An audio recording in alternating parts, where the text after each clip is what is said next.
So today I want to talk about how organisations align themselves with their workplace. I want to tell the story of two shamrocks.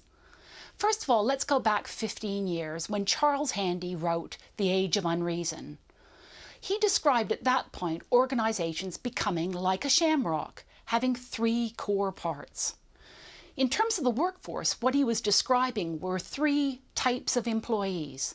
First was the core workforce, those permanent staff who had key skills for the organisation and real flexibility. The second part is the contractual workforce, the outsourced colleagues, the agency staff who bring specific skills and expertise. And then finally, the contingent workforce, the part-time, temporary staff and portfolio workers who come and go and ebb and flow through the organisation. So together, you have a very flexible workforce able to respond to change. Now fast forward 15 years and today I think that model absolutely applies, and in fact it's been enabled by technology, where organisations work across boundaries and become networks. So organisations have become much more agile, seamlessly being able to respond to change. Well, almost. One of the real challenges for organisations is that one of their core resources, their property, just isn't that flexible. It's lumpy, it's immovable, and it's static. So what do the managers do that control that space?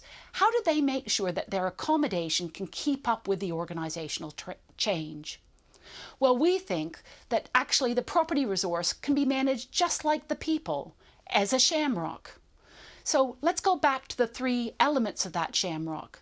First is the core space. That's the space where there's a long-term commitment, where the organisation is probably going to use it in many different ways over its lifetime. On top of that is the contractual space, probably held on shorter leases, aligned to projects and contracts. And finally is the casual space, which might be formal, like a serviced office, or that range of third spaces we all use, whether it's coffee shops, trains, or even, and most likely, at home. So what do employees really need today? Well, what they need is the right space, in the right place, at the right time, not just a desk.